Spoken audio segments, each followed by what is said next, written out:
আমার নাম রহিম। আমি একটা ছোট গ্রামে থাকি, যেখানে দিনের বেলায় সবকিছু শান্ত আর স্বাভাবিক, কিন্তু রাত নামলেই গ্রামের অন্ধকার রাস্তাগুলো যেন জীবন্ত হয়ে ওঠে। আমাদের গ্রামের উত্তর দিকে একটা পুরনো গোরস্থান আছে। গ্রামের বুড়োরা বলে এটা শুধু মৃতদের জায়গা নয়, এটা জিন আর ভূতের আড্ডা। ছোটবেলায় এসব গল্প শুনতাম। কেউ বলতো রাতে গোরস্থান থেকে হাসির শব্দ ভেসে আসে, কেউ বলতো ছায়ামূর্তি ঘুরে বেড়ায়, যেন মানুষের সাথে লুকোচুরি খেলছে। আমি সব সময় এসব গল্পকে গুজব মনে করতাম। আমি সাহসী, ভয় পাই না, কিন্তু সেই রাতের ঘটনা আমার জীবন বদলে দিয়েছে। এখনো রাতে ঘুমাতে গেলে আমার চোখের সামনে সেই ভয়ানক ছায়াগুলো যেন ভেসে ওঠে। সেদিন ছিল একটা সাধারণ দিন। আমি শহরে একটা ছোট দোকানে কাজ করি। কাজ শেষে বাসায় ফিরছিলাম। সন্ধ্যা হয়ে গিয়েছিল, রাত প্রায় 9টা বাজে।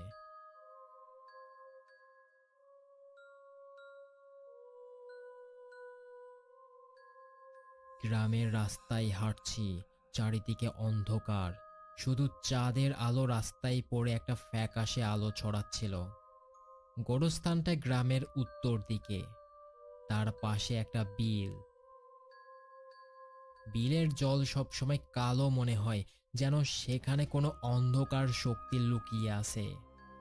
গোরস্থানের পশ্চিমে একটা সরু রাস্তা চলে গেছে, যেটা আমার বাড়ির দিকে নিয়ে যায়। আমি যখন বিলের কাছে পৌঁছালাম, তখন আকাশ পরিষ্কার ছিল, তারাগুলো ঝকঝক করছিল, চাঁদের আলোয় রাস্তাটা চকচক করছিল। কিন্তু হঠাৎ সব কিছু পাল্টে গেল। একটা ঝড় শুরু হলো। না, এটা সাধারণ ঝড় নয়। বাতাস এত জোরে বইতে লাগলো যেন কেউ আমাকে ধাক্কা দিচ্ছে। মনে হলো যেন গোরস্থান থেকে উঠে আসা কোনো অশুভ শক্তি এই ঝড়কে ডেকে এনেছে। আকাশে মেঘ কোথা থেকে এলো বুঝতে পারলাম না। কালো মেঘ যেন কালির দাগের মতো ছড়িয়ে পড়ছে। বৃষ্টি শুরু হলো জোরে জোরে। পানির ফোঁটাগুলো যেন সূচের মতো বিচ্ছিল। রাস্তায় কেউ ছিল না, একদম ফাঁকা। আমি ভয় পেলাম না, কারণ আমি সাহসী, কিন্তু ভেতর ভেতর একটা অস্বস্তি শুরু হলো। মনে হলো কেউ আমাকে দেখছে, অদৃশ্য চোখ যেন অন্ধকারের মধ্যে লুকিয়ে আছে।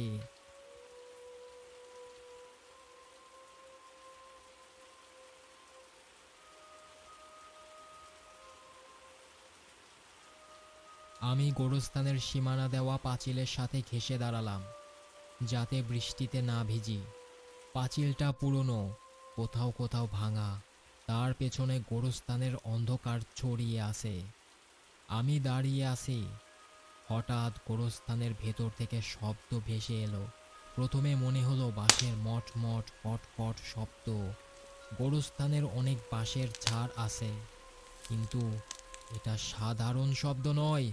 যেন কেউ বাঁশ ভাঙছে, অথবা অদৃশ্য হাতে বাঁশগুলোকে নাড়াচ্ছিল। তারপর শেয়ালের ডাক। না, সাধারণ শেয়ালের ডাক নয়, এটা যেন হাসির মতো, কান্নার মতো মিশিয়ে। আমার মনে পড়ল গ্রামের বুড়োরা বলতো জিনেরা শিয়ালের রূপ ধরে ডাকে, তারা মানুষকে লোভ দেখিয়ে ডেকে নিয়ে যায়। আমি পাত্তা দিলাম না, আমি সাহসী। আমার সামনে একটা আমবাগান। এটা গোরস্থানের একটা অংশ। মাঝখান দিয়ে রাস্তা, পাশে গোরস্থান। ঝড়ের বাতাসে গাছ থেকে আম পড়ছে থপথপ করে। আমি ভাবলাম যাই, কয়েকটা আম কুড়িয়ে নিই। আমার কাছে একটা প্লাস্টিকের ব্যাগ ছিল। আমি দৌড়ে গেলাম, বৃষ্টির মধ্যে আম কুড়াতে লাগলাম।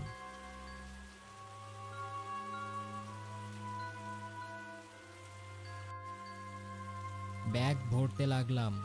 বৃষ্টিতে ভিজছি, কিন্তু লোভে মন ভরে গেছে।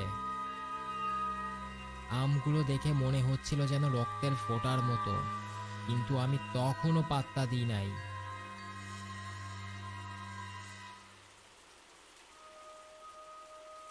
হঠাৎ গোরস্থানের ভিতর দিয়ে একটা ছায়া দেখলাম, একটা মানুষের মতো অবয়ব, ছাতা নিয়ে গেটের দিকে আসছে। অন্ধকারে ঠিক মতো দেখতে পাচ্ছি না, মনে হলো একটা লোক। আমি ভাবলাম, যাক, একটা মানুষ পাওয়া গেল, একা থাকার চেয়ে ভালো। আমি দৌড়ে তার দিকে গেলাম। ভাই, একটু দাঁড়ান। সে তাকালো না। আমি তার ছাতার নিচে ঢুকে পড়লাম। তার মুখ ঠিক মতো দেখতে পেলাম না, অন্ধকার অনেক। তার চুল লম্বা, কালো জুব্বা টাইপের কাপড় পরা। আমি জিজ্ঞাসা করলাম, আপনার বাসা কোথায়? কত দূরে যাচ্ছেন? সে কোনো কথা বলল না। আমি ভাবলাম বৃষ্টিতে শব্দে শুনতে পাইনি। আমিও চুপ করে তার সাথে হাঁটতে লাগলাম। কিন্তু কিছুক্ষণ পর আমার চোখ তার পায়ের দিকে গেল। আল্লাহ, পা দুটো মানুষের মতো নয়, উল্টো, পেছন দিকে মুখ মোড়ানো, যেন ছাগলের খুর। আমার হৃদয় থমকে গেল। এটা জিন। গ্রামের লোকে বলে জিনেরা পা উল্টো করে রাখে যাতে মানুষ চিনতে না পারে। আমি মনে মনে আয়তাল কুরসি পড়তে লাগলাম, বুকে ফু দিলাম। ভাবলাম, ও কি বুঝতে পেরেছে যে আমি তার পা দেখে ফেলেছি? সে কোনো কথা বলল না, কিন্তু বাতাসে একটা ঠান্ডা হাওয়া বয়ে গেল। মনে হলো অদৃশ্য চোখগুলো আমাকে ডাকছে। আমার গায়ে কাঁটা দিল। কিছুক্ষণ পর মাঠের মধ্যে একটা রাস্তা এলো। অবয়বটা মাঠের দিকে ফিরল, কোনো কথা না বলে। আমিও তার পিছু নিলাম, কিন্তু ভয়ে পা কাঁপছে। মাঠে ঢুকে সে পিছন ফিরল। আমি প্রস্তুত ছিলাম না। তার মুখ, ও সেই মুখ, চোখ দুটো লাল, যেন আগুন জ্বলছে। মুখটা পোড়া, যেন আগুনে পুড়িয়ে দেওয়া। দাঁতগুলো ধারালো। হাসিতে ফুটে উঠল একটা ভয়ানক হাসি। মনে হলো সে আমার আত্মা চুষে নেবে। আমি আয়াতুল কুরসি জোরে জোরে পড়তে লাগলাম। সে রাস্তা পাল্টে অন্যদিকে চলে গেল। আমি গায়ের সব শক্তি দিয়ে দৌড়াতে লাগলাম। দৌড়াতে দৌড়াতে 3 রাস্তার মোড়ে পৌঁছালাম। তখন ঝড় বৃষ্টি কমে গেল। মনে হলো সে আমাকে ছেড়ে দিয়েছে, কিন্তু আমি জানি জিনেরা এত সহজে ছাড়ে না। আমি হাঁটতে লাগলাম, মনে করলাম আর কিছু ঘটবে না। রাস্তার পাশে একটা তাল গাছ। আমি তার সামনে দিয়ে যাচ্ছি। হঠাৎ পেছন থেকে ধাক্কা। আমি পড়ে গেলাম।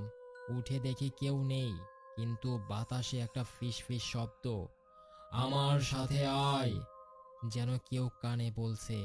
আমি ভয় পেলাম, কিন্তু এগিয়ে গেলাম। কিছু দূর এগিয়ে দেখি সেই তাল গাছটা উপড়ে পড়ে আছে। আমি অবাক, কিভাবে? আমি যখন পাশ কাটিয়ে যাব, হঠাৎ এক টানে গাছটা উঠে দাঁড়ালো, যেন জীবিত। শিকড়গুলো সাপের মতো নড়ছে। আমি অবাক আর ভয় মিশিয়ে দৌড়াতে লাগলাম দিক বিদিক দৌড়। হঠাৎ এক জায়গায় হোঁচট খেয়ে পড়লাম। উঠে দেখি একটা মহিলা।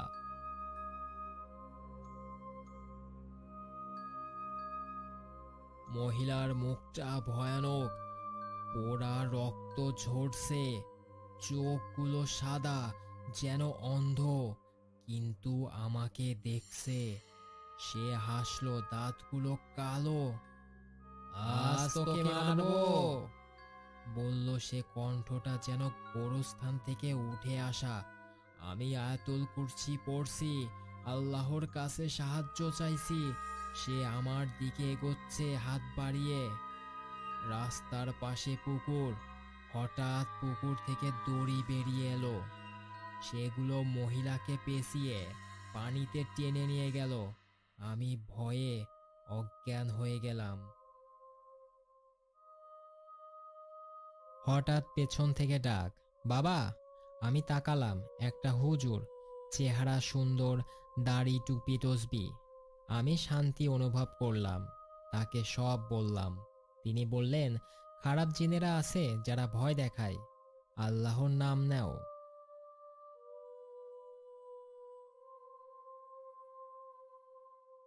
তিনি আমাকে বাড়ি পৌঁছে দিলেন। কিন্তু যখন জিজ্ঞাসা করতে ঘুরলাম, তিনি নেই, ফাঁকা রাস্তা।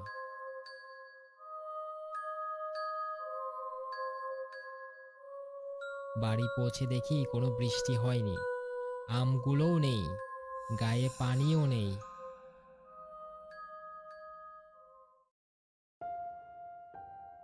ফজরে হুজুরকে সব বললাম। তিনি বললেন, একটা খারাপ জিন, আর যিনি তোমাকে বাঁচিয়েছেন তিনি ছিল ভালো জিন।